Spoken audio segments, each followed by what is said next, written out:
আমার দেশের মাটির নিচে দিলেন।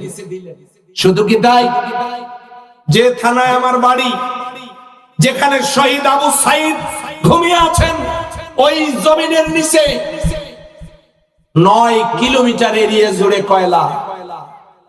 এশিয়া মহাদেশের অন্যতম বৃহত্তম কয়লার খনি আমার থানায়।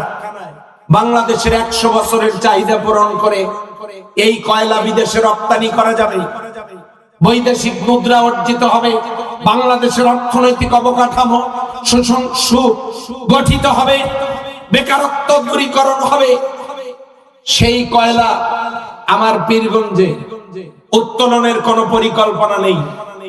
সেই আল্লাহ সুবহানাহু ওয়া তাআলা ওই একই থানায়, আমার থানায় লোহার খনি আল্লাহ দান করেছেন, উত্তরাঞ্চলে দিয়েছেন পাথরের খনি, গোটা দেশে বিভিন্ন জায়গায় গ্যাসের খনি, পার্বত্য চট্টগ্রামের নিচে, পাহাড়ের নিচে স্বর্ণের খনি, আর লালমনিরহাটে ইউরেনিয়ামের খনি। কত খনিজ সম্পদ দিয়ে আল্লাহ আমার এই দেশটাকে সমৃদ্ধ করেছেন, তার বান্দারা যাতে সুখে শান্তিতে থাকতে পারে। বলেন না সুবহানাল্লাহ। সম্মানিত ভাই ও বোনেরা, বৃষ্টির দরকার দিয়েছেন, স্বর্ণের দরকার খনি দিয়েছেন, তেলের দরকার খনি দিয়েছেন, গ্যাসের দরকার খনি দিয়েছেন, কয়লার দরকার খনি দিয়েছেন, পাথরের দরকার খনি দিয়েছেন। কত নিয়ামত দিয়েছেন আল্লাহ আমাদেরকে, কত নিয়ামত দিয়েছেন। সেই আল্লাহ সুবহানাহু ওয়া তাআলা সৃষ্টি তো করেছেন, শুধু কি তাই, আপনাদের এই মঞ্চটা ভালো করে করা দরকার ছিল। এখানে কেউ উঠলে আর নামলে মনে হয় ভূমিকম্প হচ্ছে। কথা বলেন ঠিক? এটা নিয়ে আমি বেশি বলবো না, কারণ আমার কথাগুলো রেকর্ড হয় তো বদনাম হবে, দরকার নাই। আগামী দিনে এইরকম ভূমিকম্প স্টেজ না করে একটু সেই রকম করে করে কেউ হাঁটলেই মনে হয় নিশ্চয়ই কোন মহাবিপ্লব ঘটতেছে। সম্মানিত ভাইয়েরা, আপনাদের কষ্ট হচ্ছে? আল্লাহ রাব্বুল আলামিন বলেন, ফালিয়াবুদু রাব্ব হাযাল বাইত, তোমরা ওই ঘরের মালিকের দাসত্ব করো। মানুষ যদি প্রশ্ন করে কেন করব, একটু চিন্তা করেন, আল্লাহ রাব্বুল আলামিন যদি চোখ দুটো না দিতেন দুনিয়া কি দেখতে পারতাম? আল্লাহ তাআলা সবার চেহারাগুলো যদি আলাদা আলাদা না করতেন, এই দুনিয়ার কোন মহিলা কি তার স্বামী চিনে নিতে পারত? যদি সবগুলো একই রকম চেহারা হতো, কোন মহিলা আজকেই বাড়ি যাওয়ার সময় বউ বদল হওয়ার সম্ভাবনা ছিল কি ছিল না? বলেন, কে কাটটা নিয়ে চলে যাইতো, কোন ঠিক ছিল না। চেহারাগুলো আলাদা আলাদা করে দিয়েছে। তাহলে আল্লাহ যা করেছেন সব কিছুর জন্য শুকরিয়া। বলেন না আলহামদুলিল্লাহ? আরো জোরে বলেন আলহামদুলিল্লাহ। সেই আল্লাহ সুবহানাহু ওয়া তাআলা বলছেন, উবুদু, দাসত্ব করো, গোলামি করো। এখন এই দাসত্ব আর গোলামি আমরা কিভাবে করব? কেউ বলেছেন নামাজ পড়লেই হবে। হ্যাঁ, নামাজ পড়লেই হবে, পড়েন, কিন্তু কথা হলো আপনাকে বুঝতে হবে নামাজ ইসলামের স্তম্ভ, কিন্তু গোটা ইসলাম না। এখন আমি আমাকে দিয়ে উদাহরণ দিচ্ছি। আমার নাম নুরুল আমিন, হাত দুইটা যদি কোনো কারণে বিচ্ছিন্ন হয়ে যায়, ওগুলো যদি এক জায়গায় পড়ে থাকে, আমার কল্লাটা যদি আর এক জায়গায় পড়ে থাকে, আমার বডিটা যদি এক জায়গায় পড়ে থাকে, আমার পা দুইটা যদি আর এক জায়গায় পড়ে থাকে, আপনারা বলেন তো নুরুল আমিনের অস্তিত্ব কোথায়? আছে? নাই। আবার এই হাত, এই পা, এই বডি, এই কল্লা যদি একখানে করা হয়, এবার বলেন অস্তিত্ব আছে না না? ঠিক তেমনি নামাজ একটা অঙ্গ মাত্র ইসলামে। এখন পরিপূর্ণ ইসলামটা কি? এই পরিপূর্ণ ইসলাম অন্যান্য অঙ্গ প্রত্যঙ্গের মতো ইসলামকে যদি আপনি একটা মানুষ মনে করেন, তাহলে হাতগুলোকে যদি, পা গুলোকে যদি নামাজ বানান, হাতগুলোকে বানাতে হবে রাজনীতি, চোখগুলোকে বানাতে হবে পররাষ্ট্রনীতি, আর হৃদয়টাকে বানাতে হবে স্বরাষ্ট্র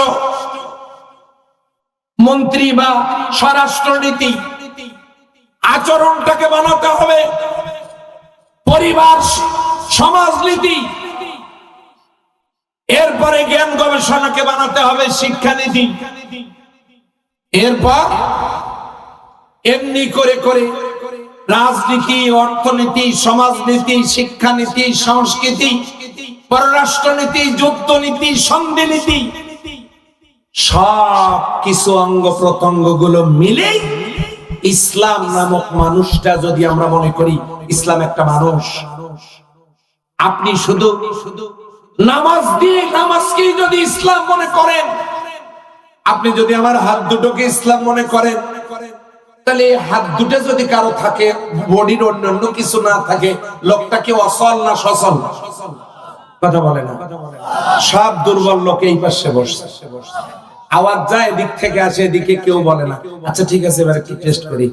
আপনারা একবার, আমি একবার নারায়ণ তাকবীর বলবো, আপনারা একবার আল্লাহু আকবার বলবেন, এনারা একবার আল্লাহু আকবার বলবেন। এই বাসের এই সোজা দেখি কার আওয়াজ বেশি হয়। প্রতিযোগিতায় নামতে রাজি আছেন? আপনারা রাজি আছেন? হ্যাঁ, শুরু করেন। নারায়ণ তাকবীর। এইটুকু আওয়াজের জবাব দিতে পারবেন না? গলা পরিষ্কার করেন। রেডি?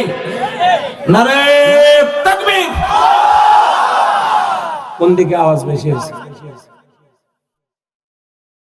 চিন্তা করা যায়? হ্যাঁ, এই দিকে আওয়াজ বেশি। আপনারা যদি মনে করেন আরেকবার চান্স দেন, এবার আমি দিচ্ছি লাস্ট, নাহলে কিন্তু অটো পাস করা লাগবে। আর এবার পুরস্কারেরও ব্যবস্থা থাকবে। এই গ্রুপ আর এই গ্রুপের মধ্যে বিচারক এখানে আছেন, উনি দেখবেন কার আওয়াজ বেশি। নারায়ণ তাকবীর। দুই গ্রুপে সমান। অতএব আলহামদুলিল্লাহ, আপনাদেরকে পুরস্কার দেওয়া হচ্ছে। ধন্যবাদ। সম্মানিত ভাই ও বোনেরা, কষ্ট হচ্ছে আপনাদের? আপনি যদি মনে করেন শুধু নামাজ নিয়ে থাকবো, তাহলে আপনি শুধু ইসলামের হাত নিয়ে থাকেন, বডি নাই। আপনি যদি মনে শুধু রোজা নিয়ে থাকবো, শুধু বডি নিয়ে থাকেন, কল্যাণ নাই। আপনি যদি অর্থনীতি নিয়ে থাকেন, তাহলে শুধু মাথা নিয়ে থাকেন, এদিকে অঙ্গ প্রত্যঙ্গ নাই। আপনি যদি পররাষ্ট্র নিয়ে, আপনি যদি শুধুমাত্র সমাজনীতি নিয়ে থাকেন, তাহলে পা নিয়ে থাকেন, এদিকে বডি নাই। সবটা দরকার না, একটা দরকার। আর এই সবটাই হলো ইসলাম। আল্লাহ বলেন, ইয়া আইয়ুহাল্লাযীনা আমানু উদখুলু ফিস-সিলমি কাফা। হে ঈমানদারেরা, ইসলামের মধ্যে পরিপূর্ণভাবে প্রবেশ করো। মনে করুন একটা রেইনকোট, এই রেইনকোটটা পরার জন্য আপনার গোটা মানুষটাকে যেমন রেইনকোটের ভিতরে ঢোকা লাগবে, ঠিক তেমনি ইসলাম নামক রেইনকোটের মধ্যে পুরাটাই ঢুকতে হবে। কথা বলেন ঠিক কিনা? কেন? আল্লাহ বলছেন যে আল-ইয়াওমা আকমালতু লাকুম দীনাকুম ওয়া আতমামতু আলাইকুম নি'মাতি ওয়া রাদিতু লাকুমুল ইসলাম। আল্লাহ বলেন, আমি ইসলামটাকে পূর্ণাঙ্গ এবং পরিপূর্ণ করে দিয়েছি। বলেন আল্লাহু আকবার। সম্মানিত ভাইরা, আল্লাহ বলছেন ফালিয়াবুদু, তোমরা দাসত্ব করো, দাসত্ব করা উচিত তোমাদের। যদি বলেন কেন, ওই যে আগে যেগুলো বলেছিলাম এই জন্য করা উচিত। কিভাবে করবেন? অফিসে, আদালতে, ব্যবসায়, চাকরিতে, কৃষিতে, পরিবারে, সমাজে, রাষ্ট্রে, শিক্ষায়, সংস্কৃতিতে, রাজনীতিতে, অর্থনীতিতে, আন্তর্জাতিক নীতিতে, সব জায়গায় গোলামি হবে কার? এর নাম হলো দাসত্ব। এর নাম দাসত্ব। আচ্ছা বলেন তো, এক ছেলে বিয়ে করেছে, অবিবাহিত কেউ এখানে আসো নাকি? হাত তোলো, কারা কারা আসো? শরমে হাত তুলতেছে না। আচ্ছা ওইদিকে কয়েকজন তুলছে, ঠিক আছে হাত নামান। এক ছেলে বিয়ে করেছে, বাসর রাত, সারা দিনের অনুষ্ঠানের মধ্যে ব্যস্ত থাকার কারণে স্বামী ক্লান্ত, ঘুমিয়ে পড়েছে। স্ত্রী এই সুযোগে বিছানা থেকে উঠে আস্তে করে দরজা খুলে দরজার পাশে দেয়ালে অথবা সিঁড়িতে অথবা গাছের কাছে গিয়ে হেলান দিয়ে আরেকজনের কাছে ফোন করছে, ওগো শুনছো? এই বিয়েতে আমি মোটেও রাজি ছিলাম না, পরিবারের চাপে কবুল বলতে বাধ্য হয়েছি। আমার মনের মধ্যে কি আছে সেটা আল্লাহ জানে। 2 দিন পরে আসতেছি, আমার সাথে দেখা করো, সব খুলে বলবো। এই আলাপ যখন চলছে তখন স্বামী দেখে যে স্ত্রী বেডে নাই, গেল কই? খুঁজতে বেরিয়ে দেখে ফোনে কার সাথে যেন এই কথাগুলো বলতেছে। সংসারের মহব্বত তো 150% বাড়বে, কি বলেন? বাড়বে। আচ্ছা আচ্ছা, সংসার কি থাকবে? আমার তো মনে হয় ওই রাতে স্বামী বলবে, তুমি যেতে চাইলে আমি তোমাকে আগায় দিয়ে আসি, তোমাকে বাড়ি পৌঁছিয়ে দেই, এটাই হয়তো বলবে। কেন বললাম? স্বামী মনে মনে বলবে, বউ আমার, স্ত্রী আমার, তুমি পরকীয়া করো আর একজনের সাথে, মন দেয়া নেওয়া করো আর একজনের সাথে, তোমার সাথে আমার সংসার হবে না। যদি দুনিয়ার একজন স্বামী স্ত্রীর এই আলাপ অন্যখানে শুনে এই সিদ্ধান্ত নিতে পারে, তাহলে আল্লাহর দাসত্ব বাদ দিয়ে কেউ যদি শয়তানের দাসত্ব করে, তাহলে আল্লাহর সিদ্ধান্ত হলো বান্দা আমার। এই বান্দা যদি শয়তানের গোলাম হয়, তাহলে তার সাথেও আমার সম্পর্ক টিকবে না।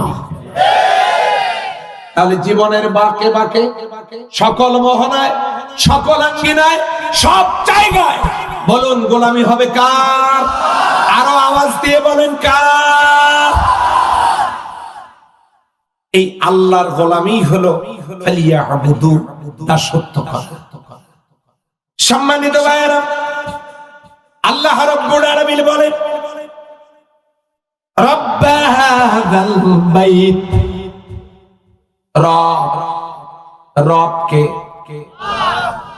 যিনি স্রষ্টা, যিনি রিজিক দাতা, যিনি আইন দাতা, যিনি মালিক, আর যিনি মাহবুব। এই 5টা জিনিস কোরআনুল কারীমে রব শব্দের অনিষ্ট অর্থ। এই অর্থগুলোকে যদি সামারাইজ করা যায়, মোটামুটি 5টা অর্থে দাঁড়ায়। তার মধ্যে একটা অর্থ হলো আইনদাতা, সার্বভৌম। আল্লাহর বান্দারা এবারে কবরে গিয়ে যখন প্রশ্ন হবে মান রব্বুকা, তাহলে দেখুন তো সেই প্রশ্নের জবাব কি হয়।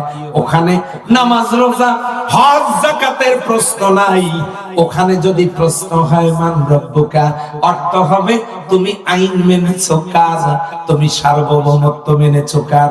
মান রব্বুকা তার মানে হলো নামাজের প্রশ্ন সেখানে নাই, রোজার প্রশ্ন নাই, হজের প্রশ্ন নাই, যাকাতের প্রশ্ন নাই। প্রথম প্রশ্ন মান রব্বুকা, তুমি আইন মেনেছো কার, তুমি সার্বভৌমত্ব মেনেছো কার। এই প্রশ্নটা রাজনৈতিক প্রশ্ন। আওয়াজ দিয়ে বলেন ঠিক কিনা? তুমি কার আইন মেনেছো? আমরা কি জমিনে আল্লাহর আইন মানছি? বাংলাদেশে আল্লাহ, মহান আল্লাহর একটা আইনও বাংলাদেশে চালু নাই। তাহলে কবরের প্রথম প্রশ্নের জবাব দিবেন কিভাবে আপনি? মান রব্বুকা, তুমি আইন মেনেছো কার, সার্বভৌমত্ব মেনেছো কার? কি জবাব দেব? আল্লাহর আইন জমিনে নাই। ওই আর মুসলিম উম্মাহ দল করা নিয়ে ব্যস্ত। হাইরে, এমন দলগুলো কেন করবেন যে দলের নেতারা কর্মীদেরকে ছেড়ে দুনিয়াতেই পালায়া যায়? এই নেতাদেরকে দিয়ে পরকালে কি উপকার হবে?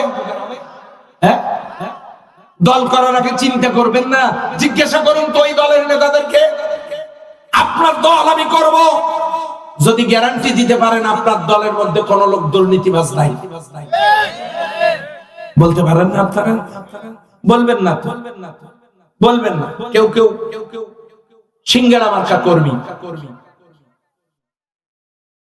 আপনারা জিজ্ঞাসা করবেন আপনার দলই আমি করব, বলুন তো আপনার দলের মধ্যে সব নেতা কর্মীরা নামাজি কিনা? নামাজে যদি আল্লাহকেই ফাঁকি দিতে পারেন, জনগণকে ফাঁকি দেওয়া তো কোনো ব্যাপারই না। এরপরে আপনি বলুন আপনার দলই আমি করব, আপনারা কি গ্যারান্টি দিতে পারবেন আপনাদের দলের মধ্যে কোনো নেশাখোর নাই? রাত্রিবেলা মদ খাইয়া, ফেন্সিডিল খাইয়া গাছের ধাক্কা দিয়ে বলে ভাইজান সাইড দেন। আপনি বলেন আপনাদের দলের মধ্যে কোনো নেশাখোর নাই, ড্রাগ অ্যাফেক্টেড কোনো ব্যক্তি নাই? যদি জবাব দিতে না পারে, গ্যারান্টি দিতে না পারে, কেন করবেন ওগুলো? কোন দলের সিঙ্গারা খেয়ে আপনাদেরকে সিঙ্গারা দিয়ে কিনে আপনাদেরকে ব্যবহার করে আপনাদের মাথায় কাঁঠাল ভেঙ্গে বছরের পর বছর দুর্নীতি করে দেশটাকে শেষ করে দেবে। বেকারত্বের গ্লানি দূর হবে না। আর ইসলাম গ্যারান্টি দিচ্ছে, ইসলাম কায়েম হলে একজন যুবক বেকার থাকবে না। ও যুব সমাজ, we call you to the teaching of Islam, to the guidance of Islam, to the rules of Islam, to the way of Islam.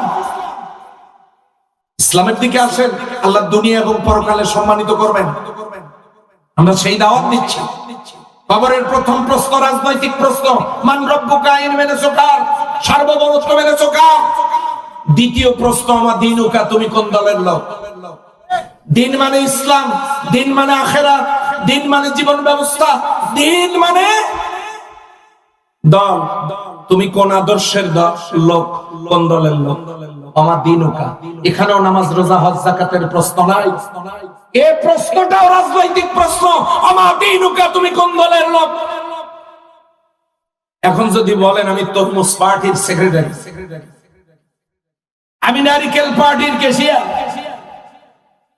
আমি তাল পার্টির সভাপতি, আমি বাঙ্গি পার্টির চেয়ারম্যান, এগুলো যদি আপনি বলেন কবরে, তাহলে তো ফেরেশতারা একেবারে সসম্মানে মিছিল করতে করতে জান্নাতে নিয়ে যাবে নাকি? বলেন কোন সুযোগ আছে? কোন আদর্শের? আদর্শ যদি ইসলাম না হয়, দল যদি ইসলাম না হয়, জীবন ব্যবস্থা যদি ইসলাম না হয়, তাহলে আপনি 2 নম্বরের প্রশ্নের জবাব দিবেন কি করে? আমা দিনুকা। এখানেও নামাজ, রোজা, হজ, যাকাতের প্রশ্ন নাই, এখানে দলের প্রশ্ন, রাজনৈতিক প্রশ্ন। 3 নম্বরের প্রশ্ন, আমার নবিয়ুকা। না বা ব্রেকিং নিউজ, না বা সংবাদ শিরোনাম, না বা হেডলাইন্স, নাবা থেকে নবী, নবী মানে সংবাদ বাহক, মেসেঞ্জার, নিউজ দাতা। নিউজ কি? নর্থ, সাউথ, ইস্ট, ওয়েস্ট, প্রত্যেকটা প্রথম অক্ষর দিয়া পূর্ব পশ্চিম উত্তর দক্ষিণ নর্থ সাউথ ইস্ট ওয়েস্ট এগুলোকে একখানে করলে হয় নিউজ। নিউজ মানে সংবাদ, মেসেঞ্জার, মেসেজ দাতা। নবী হলো মেসেজ দাতা, মেসেঞ্জার। চিল্লায়া বলেন সুবহানাল্লাহ। এখন 3 নম্বরের প্রশ্ন, আমার নবী ইউকা, তুমি যে দল করেছো ওই দলের লিডার কে? নবীকে। তোমার নবীকে। এবার বলেন, তুমি যে দল করেছো সেই দলের সংবাদদাতাকে? নবীকে। তোমার লিডারকে? মনজুর মানহাজার রাসূল। কবরে তাকায় দেখো তো লোকটাকে চেনো কিনা, ওরা কি চেনো কিনা? এখানেও নামাজ রোজা হজ যাকাতের প্রশ্ন নেই, এখানেও প্রশ্ন রাজনৈতিক। তোমার লিডার কে? আর আমরা এমন নেতা মানি মোসের মধ্যে উকুন হয়, টের পায় না। কিছুদিন আগে এক নেতার সাথে এই কোলাকুলি করার জন্য গেলাম, ইয়া বড় পেট, খুব চেষ্টা করলাম বুক মেলানোর জন্য, করতে চাইছিলাম, কোলাকুলি হয়েছে পেটাপেটি, বুক পাই নাই, এত বড় পেট। উপর থেকে লুঙ্গি ছাড়ি দিলে পেঁয়াজ দেওয়া লাগবে না, আমার তো মনে হয় এমনি আটকে, বহর এত বেশি। সম্মানিত ভাইরা, জন্মের খাওয়া খায়, তাদেরকে বানাই নেতা। নামাজ নাই, রোজা নাই, আল্লাহ নাই, রাসূল নাই, পরকাল নাই, কোরআন নাই, হাদিস নাই, চরিত্র নাই, তাদেরকে নেতা বানাই। তাহলে আমি কবরের 3 নম্বরের প্রশ্নের উত্তর কি দেব? সম্মানিত ভাইরা, রব শব্দের প্রথম অর্থ স্রষ্টা, 2 নম্বরে রিজিক দাতা, 3 নম্বরে মাবুদ, 4 নম্বরে আইনদাতা, 5 নম্বরে মালিক। সেই রব আল্লাহ বলেন ফালিয়াবুদু রাব্ব হাযাল বাইত, যিনি এই কাবার মালিক তার দাসত্ব করো। কাবার মালিকের দাসত্বটা কি? মসজিদের মালিককে। আরো আস্তে, আরো আস্তে। কে? মাহফিল গুলো তো কিছু কিছু লোক এমন পাওয়া যায়, আসার সময় স্ত্রীকে জিজ্ঞাসা করে মাহফিল আছে, যাবো? যাও। হুজুর কিন্তু জোরে কথা বলাবার খুব চেষ্টা করবে। খবরদার, তুমি যেন জোরে কথা বলবে না, এমনি কিন্তু তোমার শরীর চলে না, তুমি দুর্বল। আরো জোরে চিল্লায় আবার দুর্বল হয়ে হলো। কথা দিয়ে আসে যতই চেষ্টা করুক আমি আওয়াজ দিব না। আপনারা কি এরকম কথা দিয়ে আসছেন নাকি? তাহলে একবার তাকবীর দেন, নারায়ে তাকবীর। হ্যাঁ, আস্তে আস্তে বাড়বে, ধাক্কাতে ধাক্কাতে ইসলাম হবে। মসজিদের মালিক কে? কাবার মালিক কে?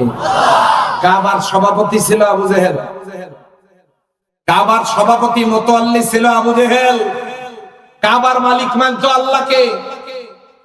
সে কাবার গেলাপ ধরে বলতো ইয়া রব্বে কাবা, হে কাবার রব। আবু জেহেল কাবার মালিক মানতো আল্লাহকে। আমরাও মসজিদের মালিক মানি কাকে? তাহলে আবু জেহেল জাহান্নামে যাবে কেন? আর আমাদের ঠিকানা জান্নাতে হবে কেন? সেও তো কাবার মালিক আল্লাহকে মানতো, আমরাও তো মসজিদের মালিক কাবার মালিক আল্লাহকে মানি। কারণটা কি? What is the cause? কি কারণ? কারণ হলো আবু জেহেল কাবার মালিক মানতো আল্লাহকে, কিন্তু সেই আল্লাহর নাজিল করা বিধান কোরআন মানে নাই। এই কারণে আবু জেহেলের ঠিকানা যা, আবু জেহেলের ঠিকানা যা। আমিও যদি মসজিদের মালিক মানি আল্লাহকে, আর আমিও যদি কোরআনের বিধান মানতে রাজি না হই, তাহলে আমারও ঠিকানাটা all are equal to eye of Islam, there is no difference।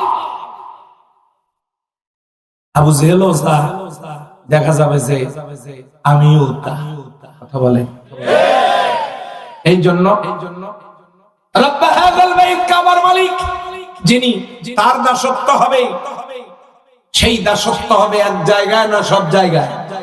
জীবনের পরতে পরতে সকল মহনায়, সকল আঙ্গিনায়, সব জায়গায় গোলামি হবে কার?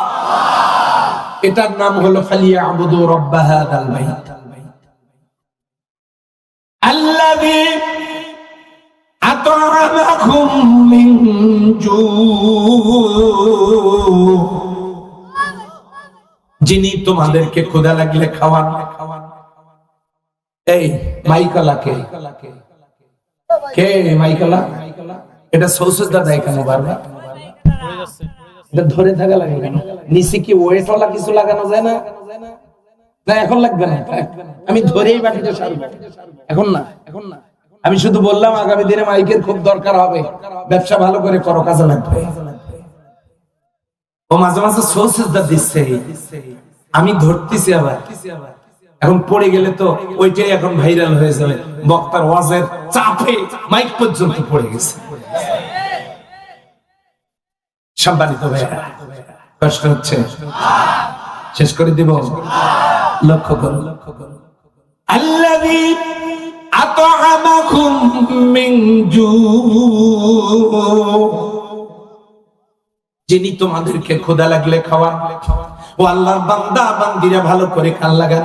বনি ইসরাইলের জামানায়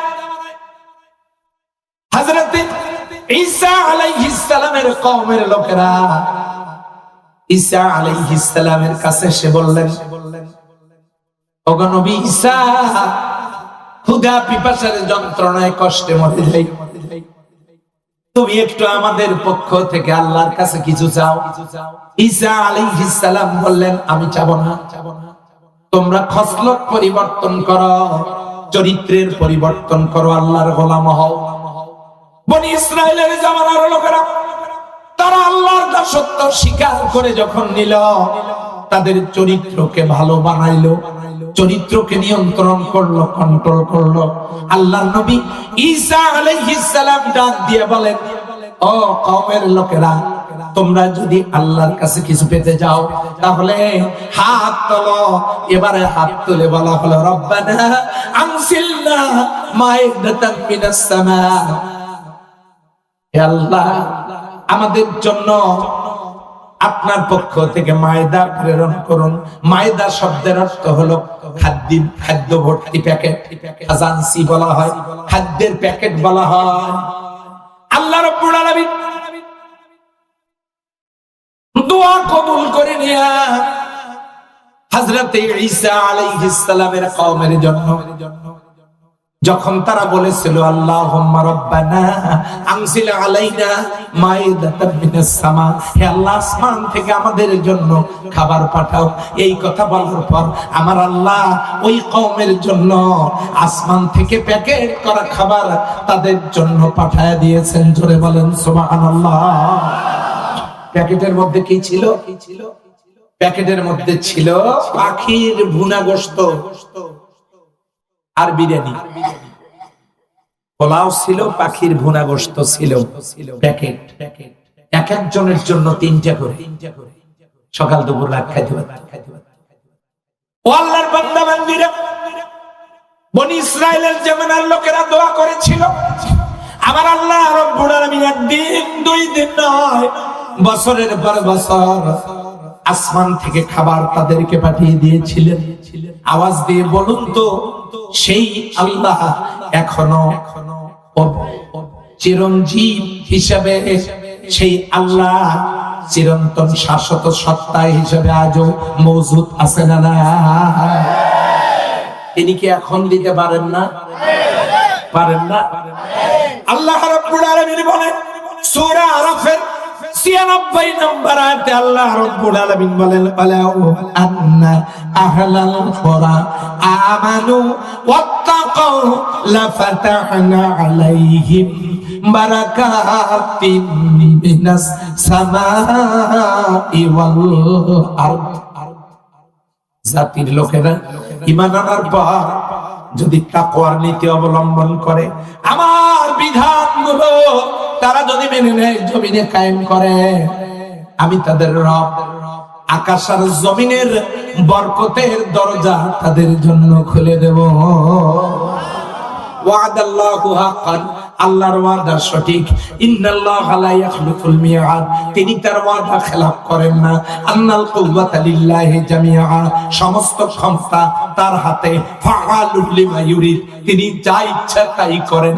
আওয়াজ দিয়ে বলেন তো, বনি ইসরাইলের জামানায় আসমান থেকে যে আল্লাহ প্যাকেট পাঠাতে পারেন, সেই আল্লাহ কি আসমান আর জমিনের বরকতের দরজা এখন খুলে দিতে পারেন না?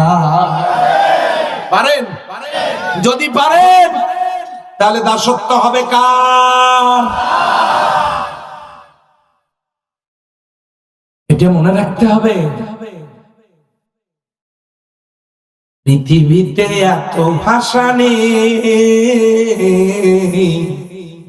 কি করে যে ডাকি তোমায়, এ হৃদয়ে এত সুর নেই, কিভাবে তোমার গান গাই। তিনি তো আমাদের আল্লাহ, সেই আল্লাহ তিনি আমাদেরকে ক্ষুধা লাগলে খাওয়ান। ক্ষুধা লাগলে আমাদেরকে কে খাওয়ান? মায়ের পেটে খাওয়াইছেন কে? মায়ের কলিজার নিচ থেকে একটা তার এনে নাভি দিয়ে সংযোগ স্থাপন করে দিয়েছে। Food value, calorie, vitamin, protein, medicine সব মায়ের শরীর থেকে বাচ্চার শরীরে আসতো। বাচ্চা পেটের মধ্যে হাইব্রিড বাচ্চা হয়ে যেত। কথা ঠিক কিনা? ছোট্ট বাচ্চা বড় হয়ে যেত, কি সুন্দর ফুটফুটে সন্তান মায়ের পেটে বড় হচ্ছে। মায়ের শরীর থেকে ওই নাভি দিয়ে স্যালাইনের তার দিয়ে মায়ের শরীর থেকে খাবার আসতেছে পেটে। মায়ের পেটে দরখাস্ত করা লাগে নাই, খাওয়াইছেন কে? দুনিয়াতে এসে খাবে। মায়ের স্তন থেকে 7.5 মণ দুধ আপনারা পান করেছেন।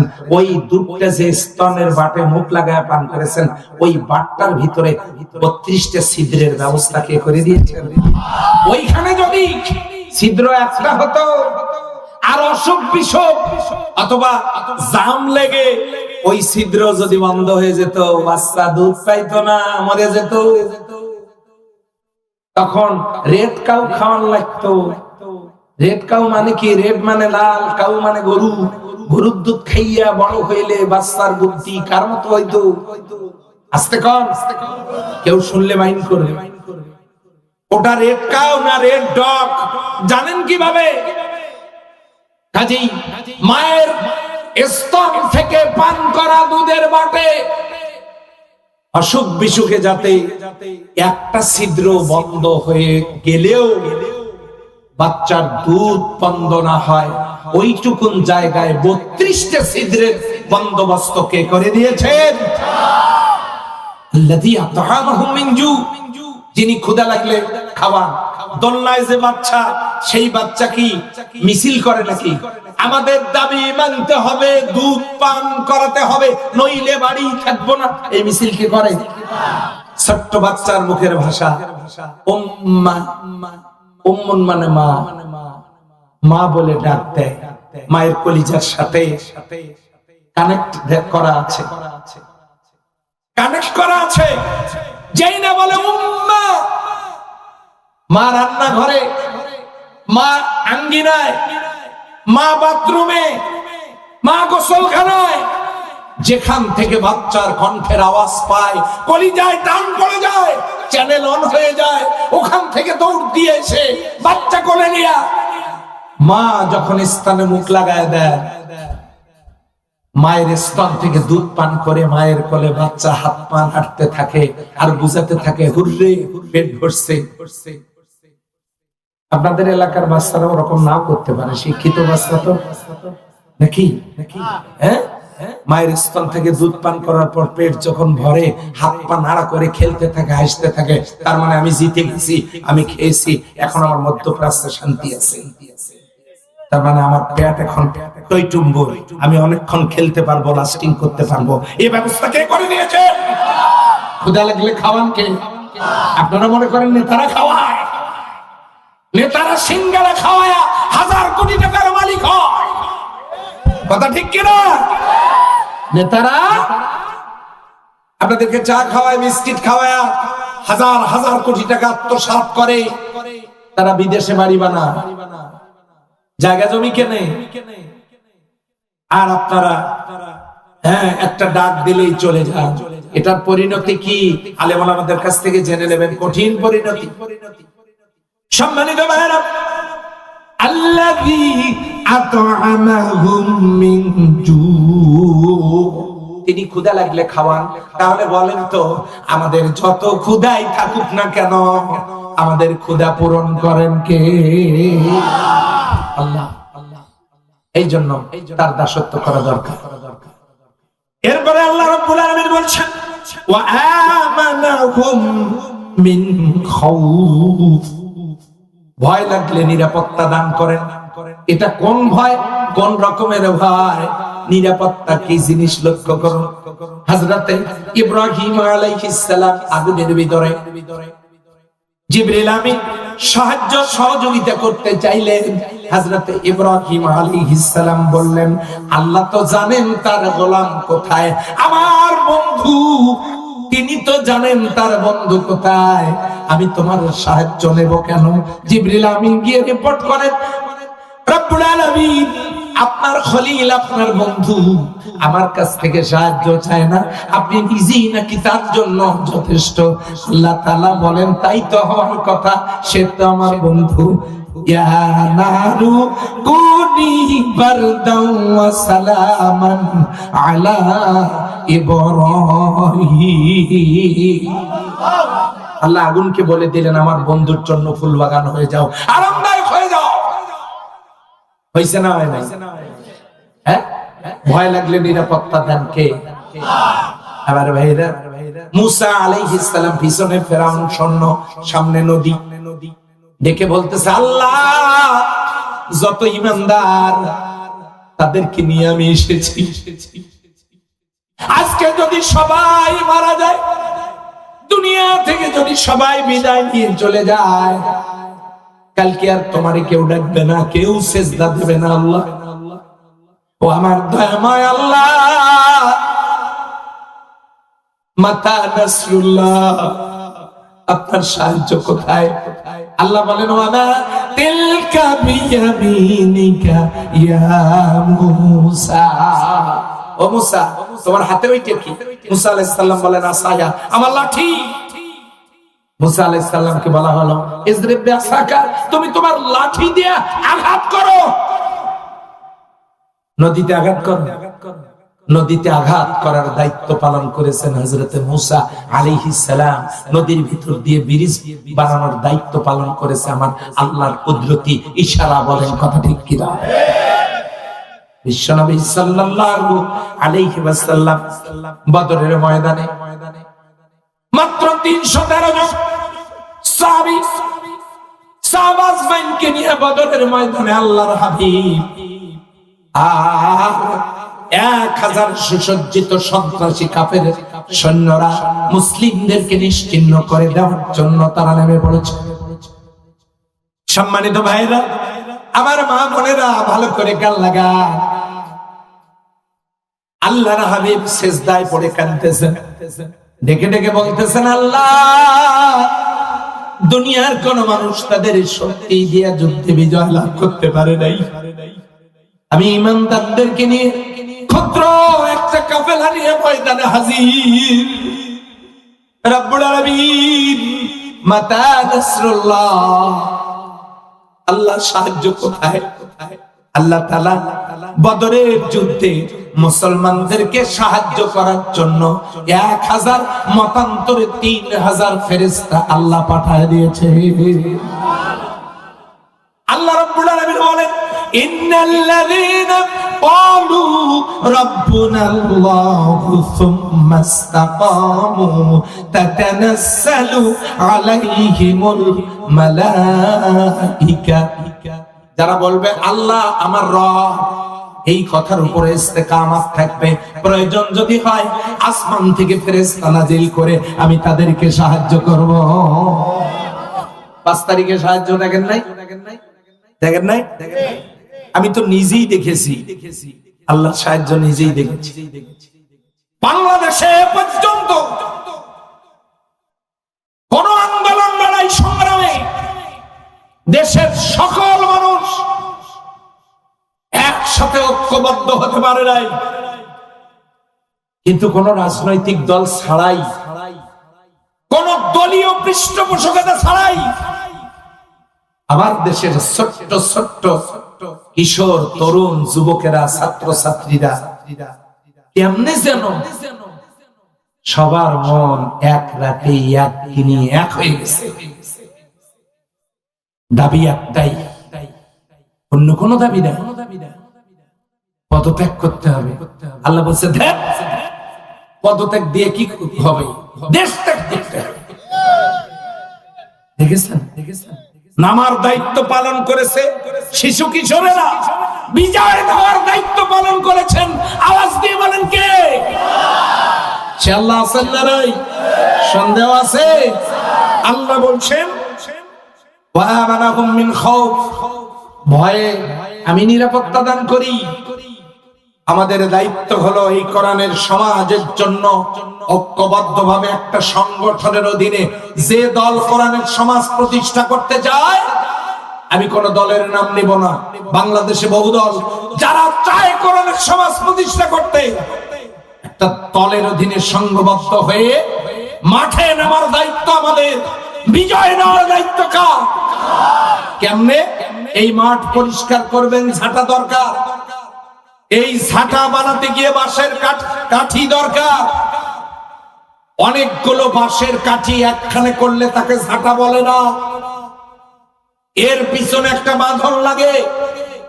অনেকগুলো কাঠি একত্রিত হলে সেটা জনগণ, আর পিছনের বাঁধনটা হলো সংগঠন। সংগঠনের বাঁধন দিয়া কাঠিগুলোকে একত্রিত করে একটা শক্ত মজবুত ঝাঁটা যদি বানানো হয়, সেই ঝাঁটা দিয়ে যেমন ময়লা পরিষ্কার করা যাবে, ঠিক তেমনি আমরা যদি সবাই ঐক্যবদ্ধ হয়ে একটা সংগঠনের অধীনে সংঘবদ্ধ হয়ে আল্লাহর জমিনে আল্লাহর দ্বীন কায়েম করার জন্য মাঠে নামি, সেই সোনালী যুগ ফিরে আসবে, আল্লাহর জমিনে আল্লাহর দ্বীন কায়েম হবে। সেই জন্য আমরা ঐক্যবদ্ধভাবে সবাইকে দেখা শেষ, আল কোরআনের বাংলাদেশ, এই স্লোগান নিয়ে আমরা মাঠে নামবো। কারা কারা রাজি আছি? হাত তুলে দেখা দেন। আল্লাহ কবুল করুন। সবাই বলেন আমিন। আরো জোরে বলেন আমিন। সম্মানিত ভাই ও বোনেরা, সূরা কাউসার, সূরা কুরাইশের শেষের দুইটা আয়াত নিজেরা বাড়িতে ব্যাখ্যা সহ পড়ে দেখবেন। যদি দেখে সিদ্ধান্ত গ্রহণ করতে পারেন তবেই মিলবে দয়াময় আল্লাহর অবারিত করুণা এবং রহমত। সুখী হব এ দিনে, সুখী হব সেদিনে, সুখী হব দুনিয়ায়, সুখী হব পরকালে। এই কাজটা করতে, কোরআনের সমাজ কায়েমের কাজ করতে আওয়ামী লীগের লোকজনকে লাগবে, বিএনপির লোকজনকেও লাগবে, অন্য দলের লোকজনকেও লাগবে, তাবলিগ জামাতের ভাইদেরকে লাগবে, নারীদেরকে লাগবে, পুরুষদেরকে লাগবে, আবাল বৃদ্ধ বনিতাকে লাগবে, যুবককে লাগবে, ছাত্র ছাত্রীকে লাগবে। কথা বলে ঠিক কিনা? আসুন সবাই মিলে একটিবার, শুধু একবার কোরআনের সমাজ কায়েম করে দেখুন। সুখী হব সবাই, একালেও সেকালে। আল্লাহ যেন কবুল করেন বলে আমিন। পরিশেষে আমার লেখা অত্যন্ত তথ্যবহুল গুরুত্বপূর্ণ কয়েকটা বই আছে, আপনারা নিতে পারবেন। বই বিক্রি করে অর্থ ইনকাম উদ্দেশ্য নয়, দিন প্রচার, আর যেটুকু অর্থ আসবে এটা দিয়ে আবার বই ময়দানে লেখা এবং প্রকাশ করা, ওগুলো আমারই লেখা বই। আপনারা সহযোগিতা করবেন এবং নিয়ে যাবেন, অনেক কাজে লাগবে। ভাইদেরকে বোনদেরকে হৃদয় উজাড় করে মোবারকবাদ জানাচ্ছে। এই শীতের রাতে আপনারা কষ্ট করে এই ঠান্ডা মাটিতে বসে কোরআনের কথা অনেক সময় শুনেছেন। আল্লাহ তাআলা আয়োজক কমিটিকে, শ্রোতা বক্তা, শ্রোতা মেহমান অতিথি সকলকে আল্লাহ কবুল করুন। সবাই বলে আমিন। সকলের সুস্বাস্থ্য, দীর্ঘ হায়াত, উত্তরোত্তর সাফল্য মণ্ডিত জীবন কামনা করে আমি আমার কথা শেষ করছি। সুবহানাকাল্লাহুম্মা ওয়া বিহামদিকা আশহাদু আল্লা ইলাহা ইল্লা আনতা আস্তাগফিরুকা ওয়া আতুবু ইলাইক। আসসালামু আলাইকুম ওয়া রাহমাতুল্লাহ। এখন দাঁড়ানো ভাইয়ের